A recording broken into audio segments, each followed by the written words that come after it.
Now, want another joke? Yeah? I have a book of jokes here. Okay, now talking about weaknesses. Yeah, I have another story for you.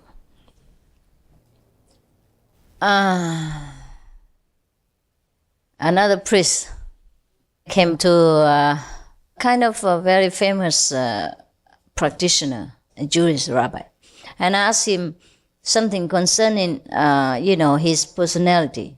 The priest, the lower priest asked, because he has a very bad temper. Yeah. He said, what shall I do with my tongue? Whenever I'm in the public, whenever I'm with somebody, I just cut them with it. My tongue is so sharp, it's like a razor, and I can't control it. I always criticize people. I see their weakness, I see their shortcomings, and even their good deeds. I can see them with a very inferior motive. And so I cut them through. And I lost a lot of friends, business, I lost people, I lost the devotees, everything. What shall I do with my tongue? Do you know what the rabbi say? Huh? Guess. Cut it off. Oh, you barbarians. Terrible. Then I should cut mine first. Then you have no more jokes. So anyhow, so the superior rabbi of Jews advised the person like this. Well, when we want to live with the multitude, when we want to live with others in harmony and peace, then we must be round so that we can face every of them. Yeah. We should not be so square. If we are too square, so square, we cannot live with other people. And so the priest said, oh, thank you, Father. I know that. Okay, thank you. I will try my best. And very humble, he begged for the high rabbi's blessing. But the high rabbi say, I myself cannot live with people. Therefore, I live alone.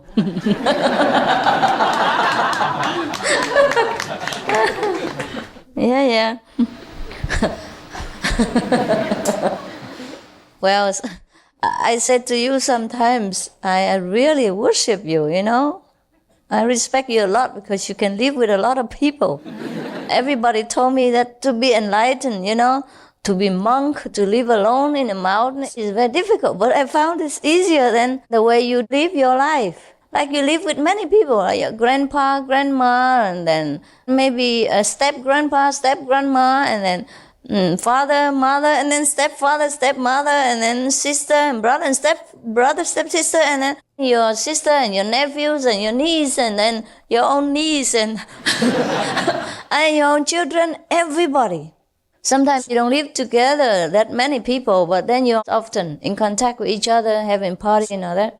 I don't know how you manage. It's really a wonder that you can manage, yeah? So the rabbis say that those who live in society, live with other people, are strong. He lives away from people, not because he is strong, but because of his weakness, that he cannot get on with people, that he cuts with the tongue too. So anybody with a sharp tongue should consider come to Hsihu and hide your tongue. Actually, it's very difficult to live with people, huh? But a lot of people can, huh? People can do that, the whole world. Don't they? You do too, huh? You find it good? Yeah, huh? Amazing, huh? Marvelous, huh? Get on well with each other, right? Sometimes. What? Sometimes we have a short tongue. Sometimes that's okay. Sometimes okay. Not that only sometimes you don't have a sharp tongue. Then it's troublesome. Yeah, I'm always surprised to find how people can live with each other so long or love each other so much. Even like your President Nixon, when his wife died, I heard that he nearly died himself. In fact, he did later. But he was very, very emotionally hurt by his wife's departure. Huh? And they're old already, and he's president, and he was a tough guy, huh? As far as we know. Huh? And I wonder how come people can be that attached to each other so much, that a part of themselves gone when the other person's gone. It's a wonderful thing, huh? Or not? No? No? Why not? Or if you can love a person like that, it's fine. What? I think it's fine. You think it's fine, huh? Yeah, some people like that. And they grow old with each other and they've been so faithful, you know. And sometimes it touched me too. You know, I feel very touched that people in this world are still so faithful with each other. Yeah. All right, one other joke?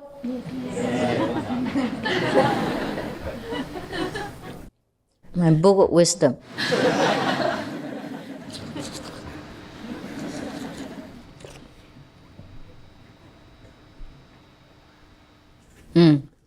All right.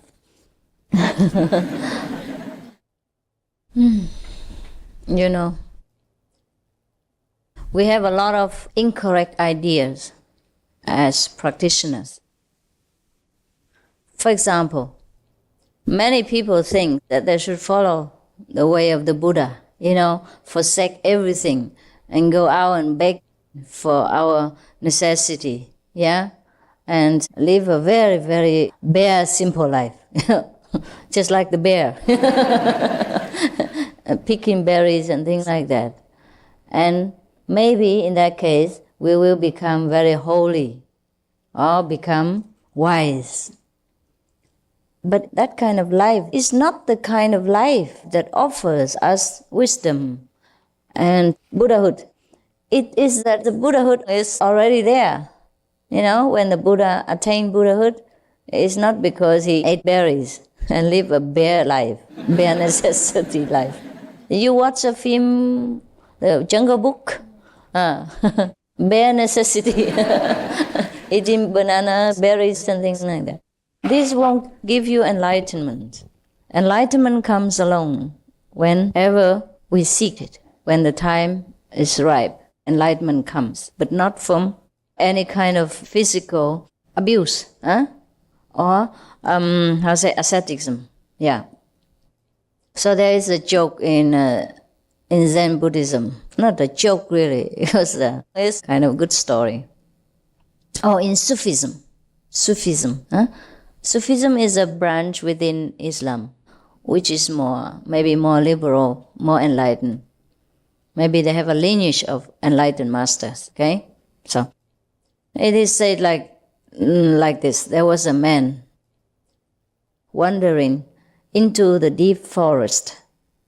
And one day, he just went perhaps for sightseeing, yeah, or to do some business. Then one day he happened to see a fox who lost all its legs. So he was wondering, how can the fox survive in this jungle, having no legs anymore? So he kept watching.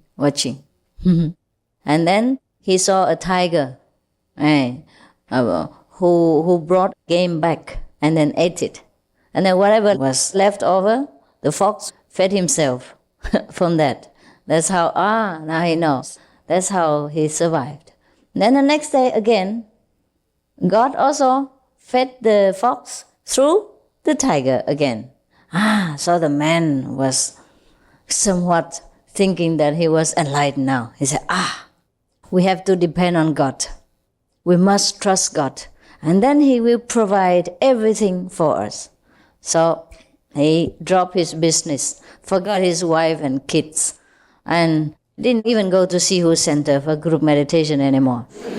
He just sat there in the forest and tried to surrender to God, and God would bring provisions to him. So he sat there meditating on God. And he didn't even recite the 5 names or Namo, the Supreme Master, Hsihu Suma name even. He said, why? I just trust God. Why should I recite anybody's name? I trust God. I love God. I believe God. I fear God. That's enough for me. I surrender everything to God. So he sat there. And he waited for maybe vegan butter and vegan cakes, and bread, vegan cheese, tofu to arrive First day, nothing arrived. So he continued to sit there. He said, God tests his faith. So he sat there another day. Second day, no tofu ever appear. And no cabbage grow from the earth in front of his nose. Nothing happened. So he thought, God must be testing my courage and my belief. Of course, I'll show him. Yeah, I'll show him my faith, my surrender ability, and my unwavering, unshaken trust in God. So he sat there again and kept waiting. Third day came, nothing happened. No vegan butter, no bread, no vegan cheese, no tofu, no cabbage, no carrot, not even water from rain. Now he failed. The test from his throat, the test from his stomach, the test from his limbs, not from God necessarily, but from all over his body. All the spare parts of his body began to try not to spare him. So he was suffering and trying to think what happened. And he said, praying to God, please don't test me any further. I truly trust you. I really surrender to you. My faith in you is unshaken. Yeah? I can never die. So there came a voice from heaven. Or maybe from his stomach, I don't know. It says like this. Oh, you stupid. Why do you learn the way of a disabled fox? Wake up, walk away, and be the way of the tiger. Don't learn the way of the disabled fox. So you got it? Yes. Got it. Good.